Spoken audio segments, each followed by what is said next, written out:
crisis management webinar. This is Jonathan Hemus from Insignia talking.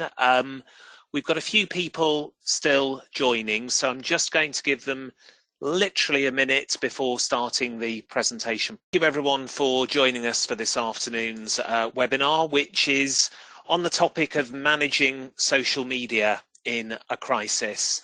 Now, when I began in this line of work, sadly, more than 25 years ago, social media didn't exist. Indeed, when I founded Insignia 11 years ago, social media was very much in its infancy, but its influence has begun to grow dramatically, really right from the very start of Insignia. And actually one of our very first webinars that we ran 7 or 8 years ago was on the subject of social media. And so while social media is no longer in its infancy, it is very much still a subject of significant interest and concern, particularly as it relates to crisis management. So we thought it was about time to do another social media webinar 7 years later, and I'm absolutely delighted to be joined on this webinar by Kate Hartley. Kate, are you hearing us okay? I am hearing you okay, and it's great to be here. Thank you, Jonathan, for inviting me. You're very, very welcome. And Kate is someone also that we have worked with for a number of years now, primarily in her role as co-founder of Polpio. Polpio is a fantastic online platform that replicates and simulates social media in a crisis. And we've worked with Kate to deliver exercises to a whole range of clients, some of whom are actually on this call, where social media is an important part of the simulation experience. And certainly social media is an important part of almost every crisis, so it makes sense to have that represented within exercises. Kate's background is in communication and PR, and she also has 25 years experience. So rather frighteningly, you have 50 years experience across Kate and I on this webinar. Thank you for that, Jonathan. Sorry, Kate. And latterly, as I say, very much with Polpio focusing on the social media element within crisis communication. And excitingly, Kate has just published a book on communicating in a crisis, and it very much looks at how crisis communication has changed, and a very large part of that being social media. So over the next hour, Kate and I are going to chat about some of those changes and the implications for organisations, and some insights, thoughts and tips as to what that might mean for you as people responsible for planning for and sometimes handling crises. And we'd love your questions too. So we'll deal with those at the end, but please do submit any questions via the question or chat pane within your control panel on the right hand side of your screen. I've got loads of questions, but as I say, we'd love yours too. So let's kick it off. So I guess a couple of open questions first of all to start us rolling, Kate. Social media in a crisis, is it a threat or is it an opportunity? Well, I'm going to give you a classic communications answer and say both, I think, actually. I think organisations certainly see it as a threat. I think the scale of what we're dealing with and the very public nature of the way that a crisis spreads now and the speed it can break at, and also the potential that an organisation has to fail very publicly, can make it a huge threat. So it can be very, very difficult to manage and very frightening to manage for organisations. And it's harder to be heard for organisations as well, I think. There's so much noise on social media, so much chatter, so much misinformation. I know we're going to come on to some of these sort of things later on. There's so much noise, it's very difficult to cut through when what you're trying to tell is the truth and the facts in a crisis. So I think there are definitely some areas that are seen as threats, but there are also some opportunities. So I think in some situations you can actually see the crisis coming, not all, but in some you can see the crisis coming because you can hear chatter on social media in a way that you would not have been able to do in the past. So that gives you a chance to understand what people want, and for you to be able to change your communications or even your product or service line, for example, or your core offering in order to move with the times and with what people want.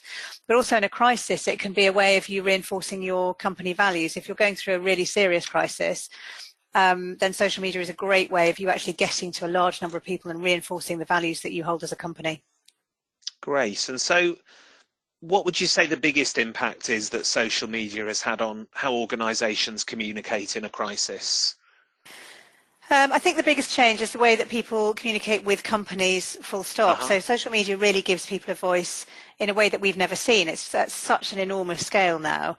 And also it's changing some of the behaviours that we see from ordinary people as well. So if you think about social media as being, it's really about social currency. So you can, if you think about how we all use Facebook or Instagram or Twitter, those of us that do, it's really about showing off your lives to people, sharing your thoughts, your aspirations, pictures of your cats, whatever it is. We're sharing stuff and expressing our feelings at a scale that we haven't seen before.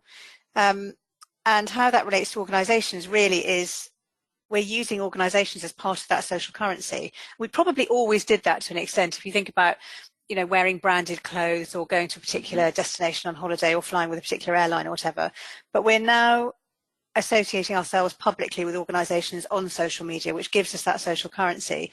So if we like a campaign group like Greenpeace or Amnesty, for example, that says something about who we are, or a political party, and it shows that we're affiliated with that organisation and their beliefs, and that kind of shows people where our moral compass is. So I think it's it's a way of kind of publicly expressing our beliefs that we've never had before. Okay. So carry on. Sometimes we talk about passion brands, don't we, in marketing and PR, organisations that people feel very strongly about, and typically you think about sort of Nike and Apple and those kind of organisations, but actually that passion is now extending into other organisations, I think. So we don't care anymore necessarily just about a product or a service, and we care about the way a company behaves. And of course that could be absolutely any company. That could be a heavy industry company that's talking about human rights, or it could be an airline who's talking about components that are going into one of its engines. It could be anything, or a retailer talking about its supply chain. So people are caring more about the companies behind the companies that we actually face. And I think that's a really interesting change. And is it relevant to business organisations or big corporates? You kind of alluded to that in the previous answer, Kate, but do you think that maybe the organisations that are not naturally social media inhabitants, can it still have an impact on them too? Yes, I think it really does. And I think that comes back to the way that people care now about the ethical behaviour of a company in a way that perhaps my generation didn't do. So the young generation now coming into work are going to bring with them all those standards of ethics and behaviours that they expect from businesses, and that's going to apply to absolutely anybody that they do business with, as well as what they do in their personal lives. I think we're seeing much more of a merge now in people's business and people's work lives and home lives, and those ethics don't just stop when you arrive at the office. You take them with you. So actually, when you're selling into businesses, you're still dealing with the same people that care about this stuff personally as well. And I think that's a really interesting thing, that social media hasn't necessarily changed that, but I think a couple of things are changing. So this younger generation is caring much more. They hold businesses to account. Jonathan, I know we've talked about the fact that this is a more transparent world than we've ever seen before, and we're living those lives far more publicly because of social media. So that stuff is much more now in the public domain. Great. And I mean, a question that I'm often asked that I'd be interested in your view on: has social media changed the fundamentals of good crisis management? I don't think it has changed the fundamentals, actually. I think the fundamentals of good crisis management are the same as they always were, but there are some issues that are coming into play that change the environment in which those principles are applied, if that makes sense. Yeah. So we want information much quicker than we've ever done before, for example.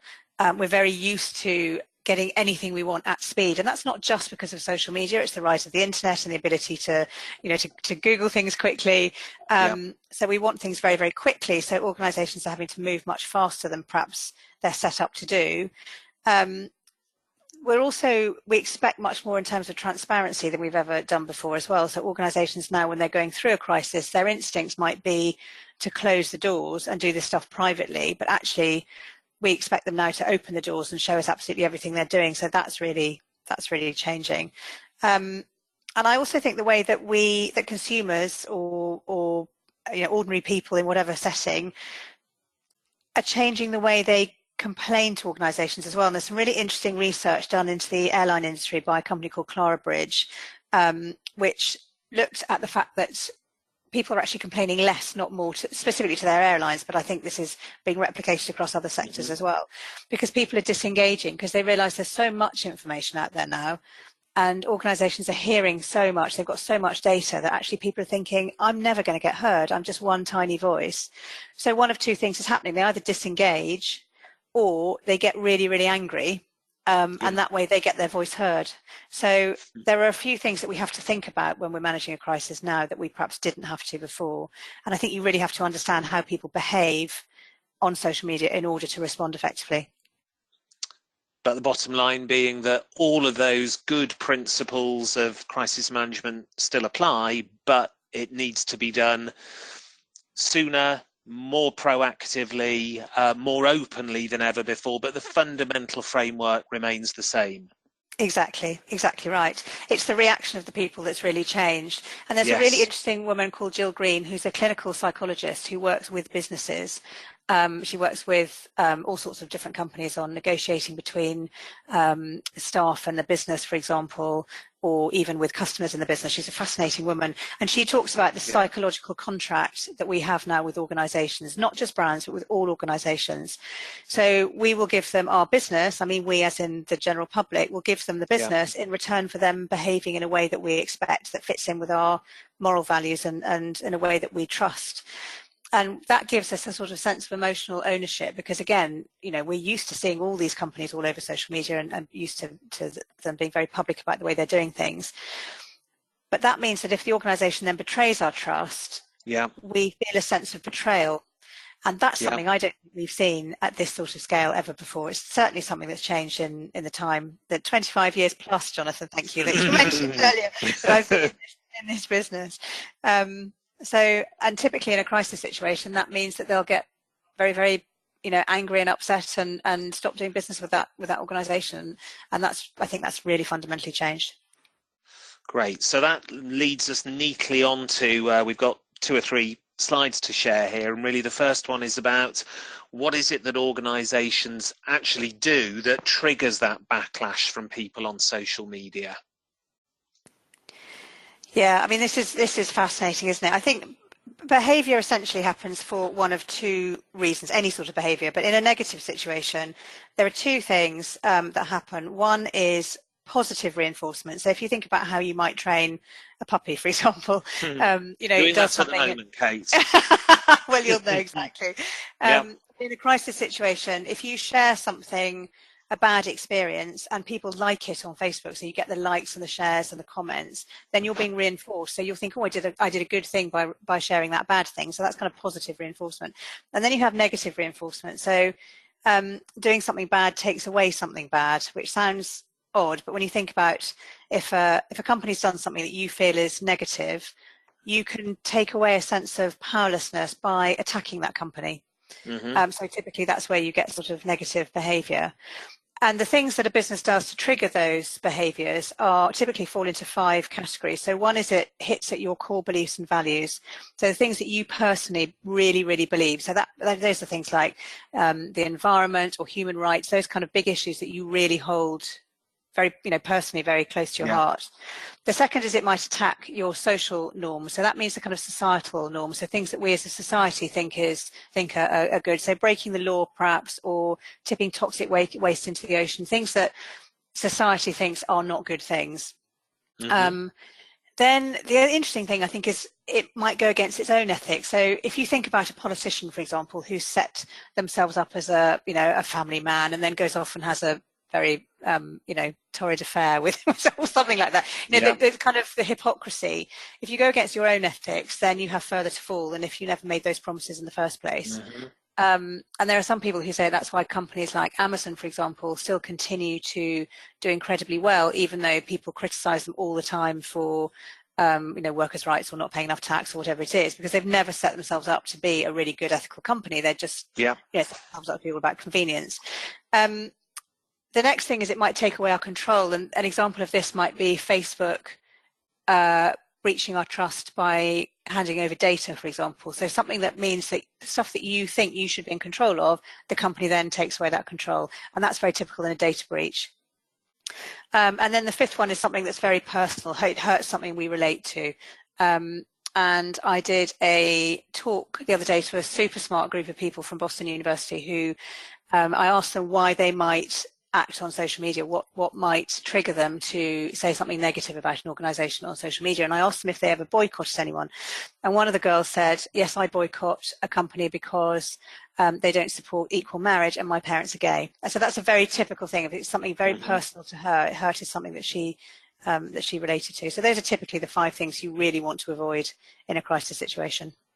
Absolutely, and I'll just pick up and kind of reinforce the third one again. It's something we talk to our clients about a lot, that we call a crisis the acid test of management, and one of the key things that you are being tested on is whether your stated values that are on your website and all of your promotional material, are they the values that we see in your response to a crisis, or indeed in the cause of the crisis itself? Because exactly to Kate's point, if you demonstrate that those values are hollow or just marketing hype, the danger is that the damage to your reputation is going to be far greater than if you'd never said those things in the first place. So one of the golden rules of successful reputation protection in a crisis is to act in the crisis in a manner which is directly aligned and embedded with your values, because if you don't, you can be in really, really serious trouble. That's so important, and we see this, don't we, when we're running exercises? Yes. That actually when a crisis breaks, it's incredibly stressful, and it can be very easy to just completely freeze and go blank and not remember any of the things that you know about your company, the values. So they really, really have to be instilled in the crisis team so that they know exactly what they're doing. And you can always tell a team who understands their company values, where they're really embedded in the culture of the company, versus a team that just has their values maybe written on a wall somewhere and never see the light of day.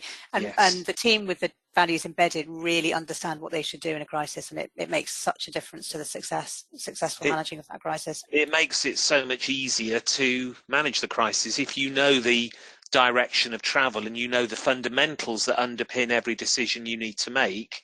Actually, it makes your crisis management challenge that much easier. I'm not saying it becomes simple, but it becomes easier to make those tough decisions if they are guided by your deeply embedded values. So, okay, so we've talked about people getting angry on social media, and we're going to come on to the concept of outrage. But before kind of turning and looking at that in more detail, Kate, do you think it is worse than it used to be in terms of people getting angry about stuff?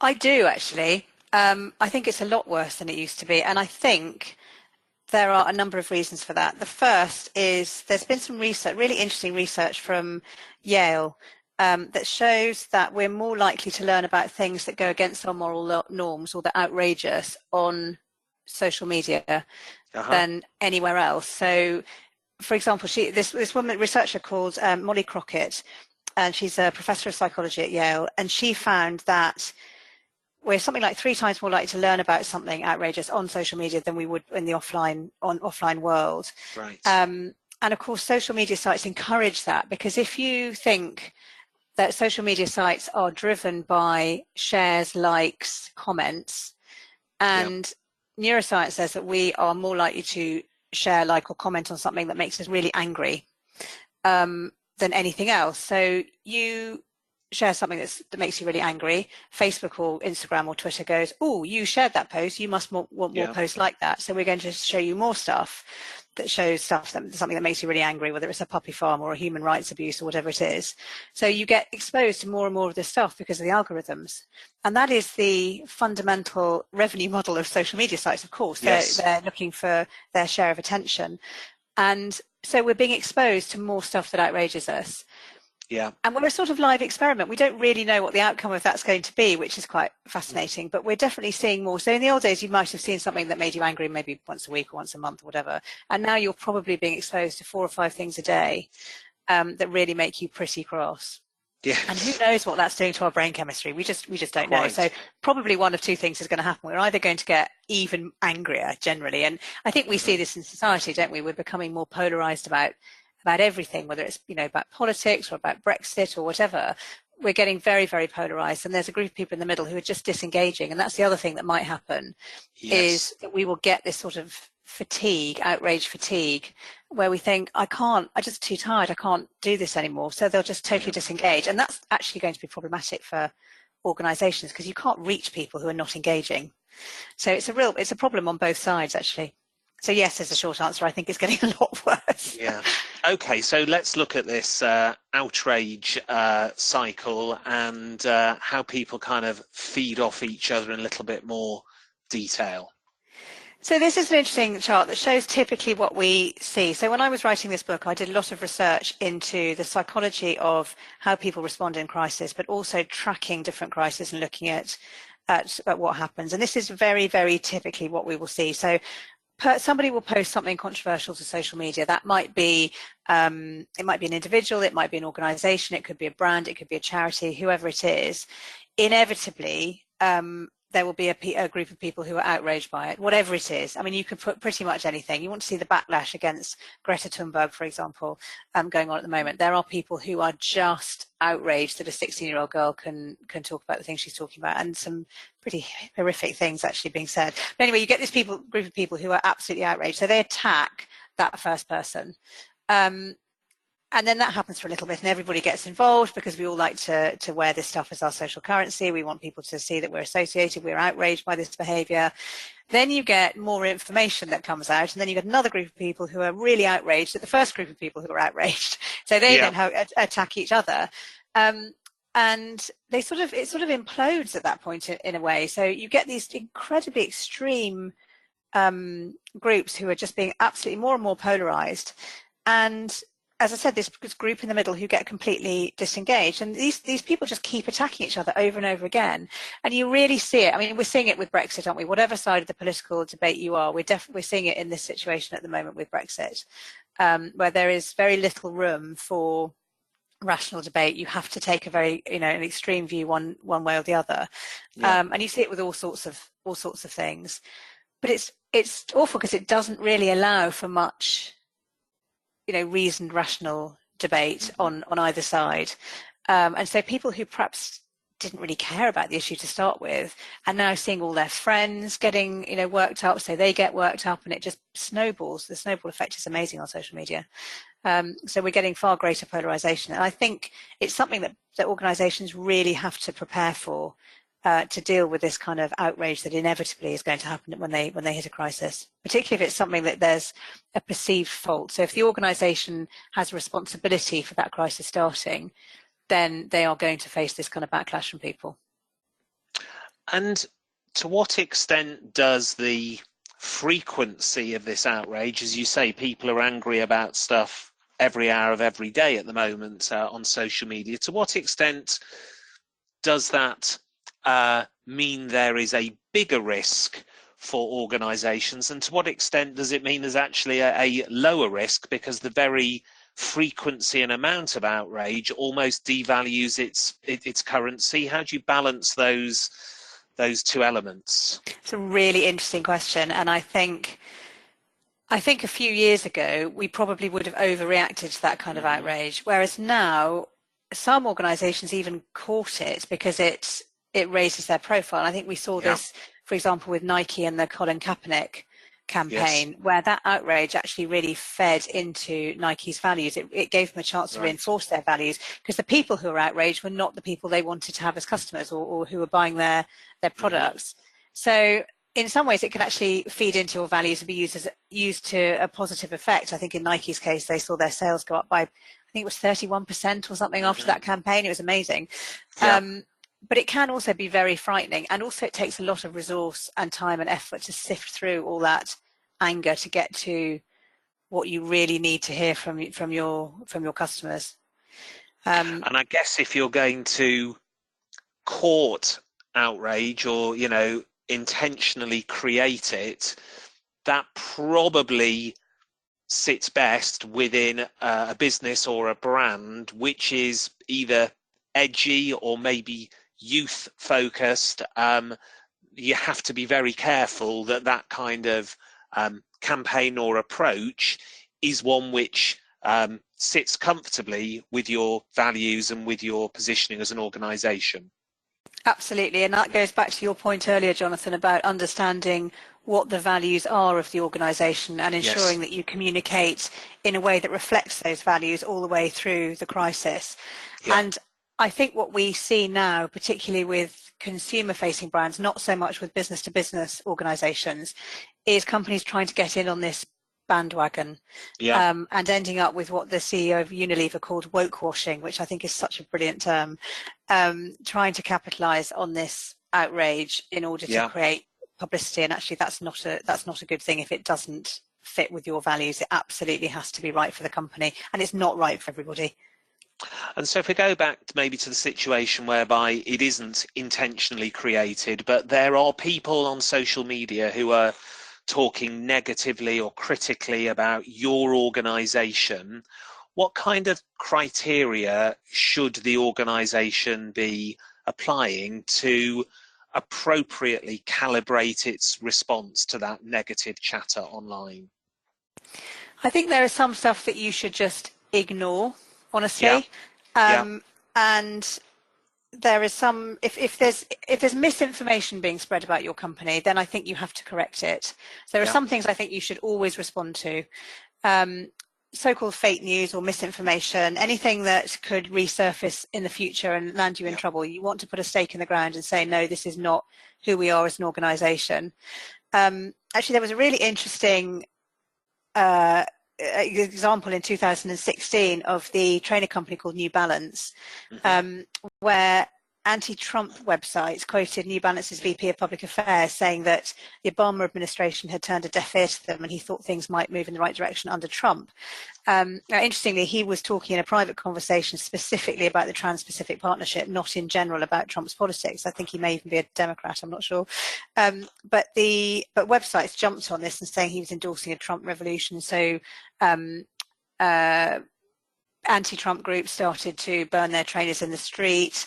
Then the alt-right group started to get in on the act and said that New Balance were the official shoes of white people, which is never a tagline you want, is it really? No. And they started to support the brand, and then suddenly New Balance was like, how did this even happen? You know, how did this happen? This was a private conversation about a very, very specific part of a trade deal that most people frankly don't understand. And suddenly we've got people burning our trainers in the street and alt-right groups staying with the official shoes of white people. How on earth do we deal with that? And they put out an initial message which sort of tried to please everybody and said absolutely nothing. It didn't ever say I don't know if they could have come out and said we're not the official shoes of white people, but they didn't come out and say anything about their attitude towards bigotry or racism. They just had a very sort of general, we believe in community, and, you know, a statement that didn't really say anything at all. And it was absolutely awful because it just made everybody angry. Whereas the second statement, and perhaps what they should have done in the first place, said very, very clearly, we do not tolerate bigotry or racism of any kind, and this has nothing to do with us. You know, we do not endorse it in any way, which is very, very clear. And I think clarity, going back to your point about the values, is what you must always do if somebody's saying something that you really disagree with, particularly if anybody could ever think that that was coming back to you, you know, if you had started that debate in the first place. So if it's inaccurate, either in terms of factually inaccurate about something that didn't happen, or if it misrepresents what you stand for as an organisation, you should always go out there and say it and put out a very definitive, straightforward passionate statement confirming that this is what you believe and this is who you are as an organisation, not what is being said on social media. Absolutely right. Yeah, absolutely. And again, how about the situation whereby maybe it's not an allegation which is inaccurate, but it is, I guess what I'm trying to ask, Kate, is how do you calibrate between a little incident on social media and something which has the potential to cause you real reputational harm? How do you identify the significance of what's brewing on social media, and then maybe, you know, what do you do as a result of that calibration? That's really interesting. I think in order to, we quite often hear people talking about a social media crisis when actually what they mean is an issue that they're having to manage on social media. So I think when we talk about crisis, you and I, we probably mean something that has a really serious negative impact on the organisation, either on its share price or sales or on its ability to operate, for example. So that's the first thing, is to understand what a crisis looks like. And if you are going to understand what a crisis looks like, you have to know what normal looks like. So if you're a utility company, you might get tens of thousands of complaints a week, and that might be fairly routine. But if you are an airline, for example, then tens of thousands of complaints would probably indicate something pretty awful is going on somewhere. And you might be able to spot it. So you have to know what normal looks like, so you don't jump in too early. Because I think sometimes there is a danger, isn't there, of jumping in on everything and then creating your own firestorm. So actually you end up sort of marketing your own crisis. Absolutely. I mean, some of the criteria that we would advise people to look for, I mean, first of all, as you've said, Kate, you need to be aware that it's happening in the first place. So I guess one of the first things you need to do is have social media monitoring in place. Then when you spot one of these, either a firestorm or the beginning of a major crisis, I guess three criteria really. What is being said? So in other words, actually, is this seriously negative and critical, or is this just honest, straightforward, reasonable criticism of an organisation, which is not hugely damaging to you as an organisation? So what is being said and how serious is it? By whom is it being said? So is it being said by, you know, someone hugely influential, or just by a random person? And thirdly, by how many and how frequently? So what's the volume of the criticism? And I think weighing up those three things, how negative is it, who's saying it, and how many and how frequently, that starts to give you some calibration of the extent and nature of your response. But ultimately, like everything in crisis management, it's going to come down to a judgment call ultimately. It is, but if you have a set of measurements that you've defined in advance as part of your crisis plan that indicate, as I said, what normal looks like, and then that will give you a sort of framework, so it doesn't just come down to judgment, it's judgment plus data. Absolutely. I think that's incredibly important in calling a crisis. So we're going to move on to looking at patterns of behaviour on social media during a crisis. And I know, Kate, you've looked at 5 crises which played out on social media, and they're represented by these graphs here. Perhaps if you could talk us through what that tells us. Of course. So we looked at 5 different crises. I worked with a company called The Social Element to do this, which is a global social media agency, and their insights team analysed the social media activity of 5 different crises. So the first was United Airlines flight 3411, which was the one where Dr. David Dow was dragged off the plane and was shown to have a bloodied nose, and that kind of went viral. The second was Uber and the delete Uber issue. The third was TalkTalk and the breach. The fourth was Wells Fargo and the accusations of fraud and then the subsequent cover-up. And then finally the TSB crisis, where they had all sorts of IT issues that kind of pursued them for a long time, actually. So we looked at those 5 crises, all very different in different sectors. And then we looked to see if there were any patterns of behaviour, and there really were, as you can see from this graph. So the first thing which was interesting was that they all broke first on Twitter. That was the first thing. But then they moved straight from Twitter to the mainstream media. And there were a number of things that we saw. The first thing is that the first 2 weeks are actually the most important in terms of the crisis. There's a little bit of variation in that, because if there are different things that develop or come out. So in Wells Fargo's case, for example, there were different cases coming out again and again, which is why you see that moving over a slightly longer period. But basically, those first few weeks are incredibly important. And then the crisis will dip, but it will peak again whenever new news about that crisis emerges, or even new information about the company. So it might be a share price announcement, for example, that then refers back to the crisis. So you just see those little peaks of conversations going on, and they all have a very long tail. That's the other thing to remember. But the interesting thing I thought was that the cost to all of those companies was phenomenal in terms of share price damage and fines and compensation.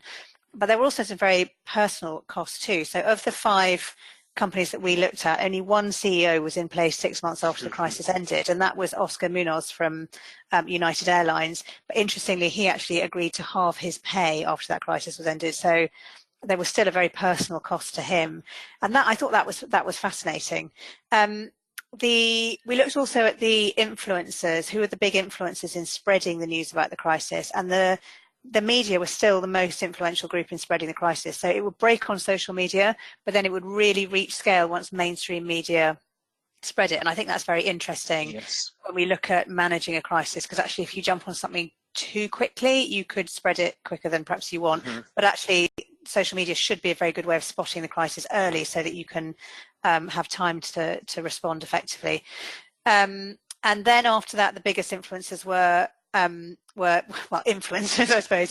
So politicians, celebrities, the kind of people with real influence. I'm not talking about Instagrammers with a few thousand fake followers, but I mean the really people with real influence.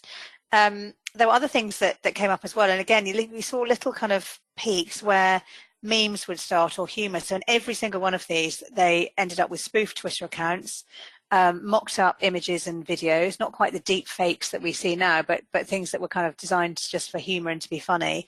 And that's something that organizations have to deal with. How do you deal with a fake Twitter account that's pretending to be from your company, for example? And that is absolutely typical in a crisis situation. So that was very interesting. But there was a really long tail, and I think particularly in the case of consumer-facing organizations where they're likely to have a high number of complaints. So if you think about phone companies, utility companies, rail companies, airlines, the kind of people where people really only contact them when there's something wrong, there's a very, very long tail to that crisis. So the business will try and go back to business as usual, perhaps say after 5 weeks of the crisis, after the crisis has broken. And it's very hard for them to do that, because every time they put a marketing post, for example, on Facebook, they will then get hundreds of comments just taking them back to that original crisis. So everything they're trying to do to get back to business as usual is getting hijacked. And I thought that was very interesting. So in fact, when a crisis breaks, you should probably throw out your marketing plans and rewrite them. And everything you do then should be about building up trust within the organization again, because everything you do will get hijacked by people referring back to that crisis, particularly if they feel it hasn't actually been concluded properly. Absolutely. It's one of the, again, it's one of those principles of crisis management that hasn't changed, but which has a new resonance in a social media age. When a crisis breaks, one of the items on your checklist should always be to check what marketing and what promotional activity is planned today, tomorrow, this week, next month, and just take a view on whether that particular piece of marketing activity is appropriate given the crisis that you're currently enduring. And secondly, from a really pragmatic point of view, is it worth you investing your time and money in that particular piece of marketing at this time? Because at best, it may not have the impact that you hoped it would have.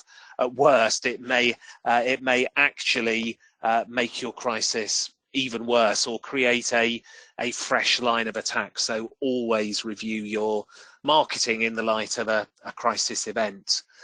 A specific question on the chart, Kate. I'm intrigued by the yellow line, which accelerates upwards again after 5 weeks. What was the reason for that upward spike in that particular case?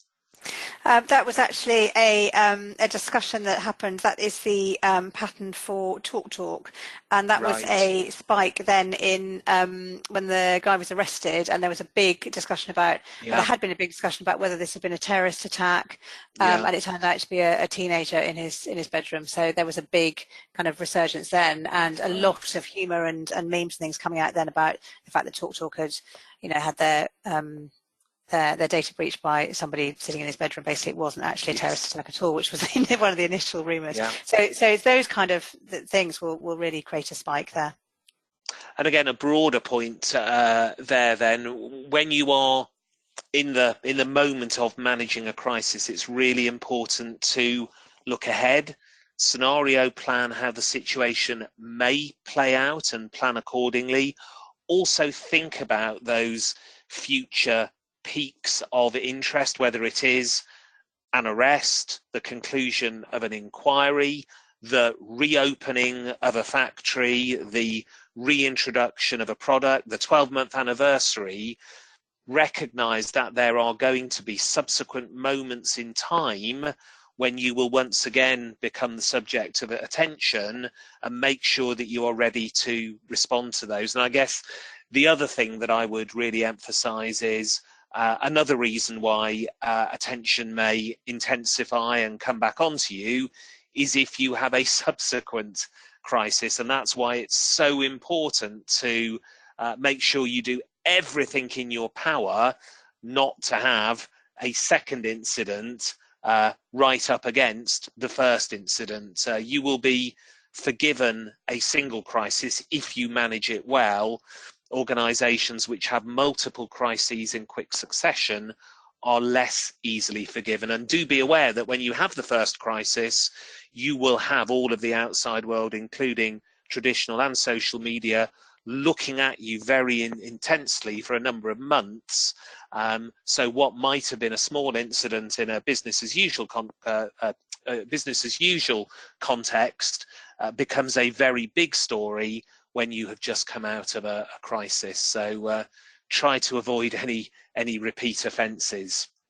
Absolutely, and not just your business, but actually your competitors as well. So we saw with TSB that they then, after this, not shown on this chart, but they also had a peak in conversations when Visa had similar IT problems, and then people made the comparison back to TSB. So that's, watch what your competitors are doing as well. Quite, absolutely. Which I think now kind of brings us neatly onto, so what do we do in response to this external context? So, Kate, what would be your top tips for organisations? What should they do in advance of a crisis, particularly with regard to social media, to make sure they are as well prepared as possible? So much of the work in a crisis is done in advance, doesn't it? And the most important thing is something that you always say, Jonathan, which is about the values and the strategic intent of the business, actually not just of the crisis. So understanding that, we've talked about that a little bit as well. I would say make sure that social media is embedded into your crisis plans. We very often see it within very large organisations as being mentioned, but not actually really embedded into the plans. So understanding what your normal levels of chatter look like, empowering your people to deal with it, training them, of course, is incredibly important. It is a very, very stressful thing to manage the kind of volume of communications that you get on social media, and especially the level of abuse that you can get. So really make sure that you have a resilient team who understand their role incredibly well, and don't see social media as an add-on. It could actually be the thing that gives you the indicator of where the crisis is going to come from. So it should really be right at the heart of your crisis plans, in my view. Thank you. And employees in every crisis are incredibly important. They'll always be one of your top 3 stakeholders, I would suggest, in any crisis. Any thoughts on how leaders can ensure that employees use social media responsibly, appropriately, both before and during a crisis? This is such an interesting area, and it's one that we get asked when we run simulations. We get asked this all the time about how do we shut down employees on social media, and the answer is really you can't. Yeah. These are their personal spaces. It's like telling people not to go and talk to people in the pub. You just can't do it. So all that work happens before the crisis.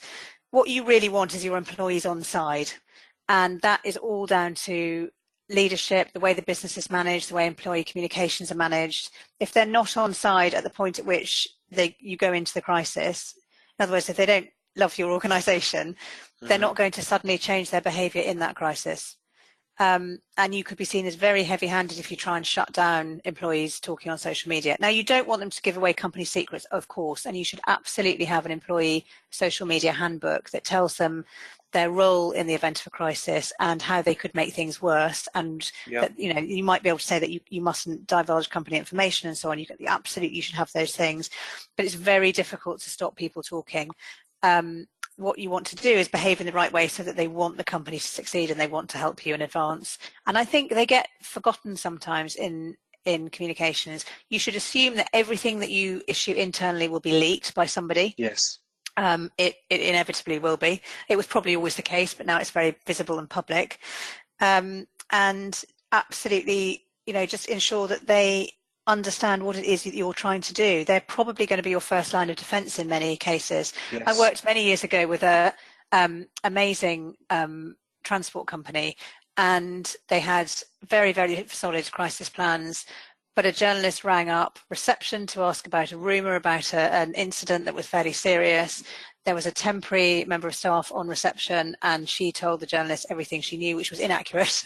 So you have to assume that every single person in your organisation could have some sort of contact with somebody who might be able to spread misinformation on social media. So just make sure they're all on side and they all know exactly what's going on. Yeah, absolutely. I mean, in my experience, in a crisis, employees are typically asking or thinking two questions about their leaders, about their management team. Are they competent to deal with this situation? Do they have the skills to get us through? And do they care? Do they really care? And I think if you as leaders can demonstrate that, yes, you do have the competence and capability to lead through an enormously challenging situation, and you genuinely care both about the employees and the other stakeholders who've been affected by it, you will largely have a supportive, appropriate response from your employees. And to Kate's point, employees can be your best allies, best ambassadors during a crisis. So we're going to come on to the kind of final area of content now, which is trolls. And whilst we cover that off, we're into the last 15 minutes of the webinar. If there are any other questions from any of the people participating in this webinar, please do submit them now, because we will take 5 minutes or so at the end to deal with any final questions. So I guess the first question as we talk about trolling is, what is a troll, Kate, and how should you deal with them? A troll is normally a mischief maker. It's somebody who is just out to make mischief, and typically they will keep responding to you on social media. They'll keep asking the same questions. They might be very offensive. They might use very abusive language, for example, but generally they are just there to cause trouble. There is no benefit to having them as part of your Facebook or Twitter community, for example. And it happens, people are motivated to do this for some of the behaviours that we've talked about already, actually. And there was, I don't know if you remember the Caroline Criado Perez incident when she was campaigning for Jane Austen's face to be on the UK's £10 notes, and she with a member of Parliament, Stella Creasy, had appalling trolling. They had threats of rape and murder, and I mean, who knew Jane Austen could create such emotion in people? But so they had a terrible time. And the BBC did a really interesting interview with one of the women who was behind the trolling, who, although she was apparently drunk at the time that she sent some of those tweets, she did actually give some quite interesting insight that has been backed up by lots of scientific studies since. So she was very typical in that she perhaps didn't feel very powerful. This made her feel powerful, sending these kind of posts. She felt like she had the upper hand. She followed the crowd. So we see trolling typically as a kind of group activity. People will almost compete with each other to see who can be more outrageous. And it happens because we're shedding our identity online. So we're anonymous, we're part of a group. And I think that really plays into why people become very hostile online. And again, that's been backed up with research as well. When we're part of a group, we're more likely to behave in ways that we perhaps wouldn't condone if we were on our own. Yes. So how do you, I mean, it's very difficult to deal with, is the honest answer. But you will inevitably get it on when you're in a crisis. You do need to be prepared for it. And the most important thing, I think, really is to set the rules of your page, first of all. If you are very clear right at the beginning that you're going to not tolerate this kind of behaviour in your community, then it will be easier to throw people out for behaving like this, and they'll understand why. And the rest of the community actually might back you up as well. So be very, very clear that they're not welcome. And that usually has to be done by a human. You need somebody to moderate this stuff and take a view. Yeah. Rewarding and encouraging good behaviour goes back to that idea that if you think that some people who feel powerless are motivated by this idea that if they do something they're going to get some sort of reward, that reward might be, as we said, sharing or liking or clicking their link or whatever it is. But if you actually reward good behaviour, then you're encouraging that kind of positive, that's positive reinforcement rather than the negative reinforcement. I really believe that you don't have to take abuse on your own pages. So if you're running a Facebook page, for example, and people are being sweary or doing things that are very much against your terms, I really think this is your house, your rules. You can delete those posts. I would never, ever say delete genuine criticism, of course. But if you've just got somebody who's being abusive, they'll end up really disengaging other people as well. So you want to get rid of them. And of course, now you can hide people rather than deleting them, so they don't necessarily know they've been deleted. So that's always quite a good trick as well. Yes. If somebody does have a genuine problem, find out what's actually behind it. And we talk a lot about empathy in a crisis. And I think sometimes if you can put aside your judgment of somebody and try and work out what is actually incentivizing them, have they had a bad experience that means they feel powerless, that then is causing them to behave in this way. If there is a genuine problem, get to the root of it and fix it, and that will make the problem go away. But if somebody is just behaving badly, then call them out on it. And confront them if you need to. And we normally have a sort of, 3 strikes and you're out. Yes. Give them a warning, give them a second warning, and then if they do it again, that's it, they're done. And again, if you have a very clear purpose, much like a company actually, if you have a very clear purpose and values, then the whole community will want to protect those values, and they will actually act for you. They'll kick out some of these people themselves. So it can have a sort of self-healing impact if you have very clear values for your page. Really helpful, thank you. So we are now into Q&As. We've got kind of 3 or 4 minutes of housekeeping at the end, so we may have time for 1 or 2 questions. And the first one, which I'll respond to first, Kate, given you won't have had time to look at it, is from someone from within the pharma industry asking, any tips for communicating on social media in a regulated industry where there are some things that you're simply not allowed to say. So let me give you some first thoughts on that. As a principle, I would still be adhering to the principle of saying as much as you possibly can. So being as proactive and as fulsome as possible. But I think the other key tip would be, this actually can come back to preparation and planning, rather than having to make those decisions about what you will and won't say and how much you can say in the crisis. This is the perfect opportunity to sit down with your legal colleagues, your compliance team, your regulatory team, run through some scenarios, test out some messaging, get some in principle tweets drafted against your critical risks, and get to a point at which you are all comfortable that, you know what, if we did encounter this kind of a situation, in principle, we are all okay with us saying this much. Clearly that would need to be validated and verified against the particular situation. But actually, I think having that kind of planning session beforehand can simplify and speed up some of that decision making during the crisis itself. Don't know if you've got a different or additional perspective on that, Kate? I totally agree with all of that. And while there is a lot that you can't say on social media if you're in a regulated industry, there is also a lot that you can say. So you can still reinforce your company values. You can talk about the principles of what you're doing. You may not be able to talk about the specifics of, a particular financial product or a drug, for example, if you're a pharmaceutical company, but you can actually talk about the principles that guide you. And most people, I think, will be pretty understanding of that. Perfect, thank you. So given that we are 4 minutes away from the end of the session, I'm just going to move on to the summary before thanking Kate and thanking everyone who's joined us. But if you do have questions that haven't been answered, do please email them to me or Kate, and we will certainly respond to them outside of the webinar. So just a little bit of housekeeping for anybody that would like to assess their own crisis preparedness.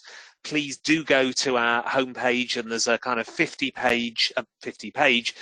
question online scorecard for you to identify how well prepared you are for a crisis against these 5 criteria: culture, planning, people, capability and response. It's a genuinely insightful report. It will generate a personalized report as to where you're particularly strong and any areas that you may like to consider.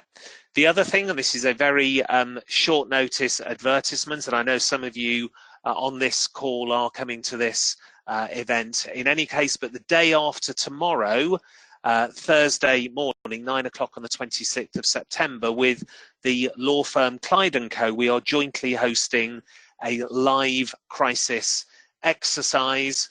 We still have literally a handful of spaces available for that event, so if you would like to attend, please can you drop me a line by lunchtime tomorrow, and we can squeeze you into that session in London on Thursday morning. The next webinar will be in November, date to be confirmed. We're just finalising the topic for that, but rest assured we will be in touch early in October with more details of that. Finally, and most importantly, just to say thank you, Kate, so much. Lots of insights there, lots of really practical tips that I know everyone will really appreciate and take away with them and use. Any concluding comments from you before we let people get back to their day jobs? I think really the work starts at before you have a crisis. The reputation that you have going into the crisis is going to be the one that sees you through that crisis. So really the more you can do in preparing for a crisis and preparing your team, rehearsing, the better equipped you're going to be going into that crisis. Fantastic. So thank you, Kate. Thank you to everyone who's joined us. As I say, we were never going to cover everything about social media in a crisis in 1 hour. But if you do have questions, my contact details are here. Any questions you have specifically for Kate, I can forward those on to her. So please don't hesitate to make contact. Thank you all very much for joining us. Really appreciate it. And I wish you all a very successful and a crisis-free afternoon. Thank you very much. Thank you.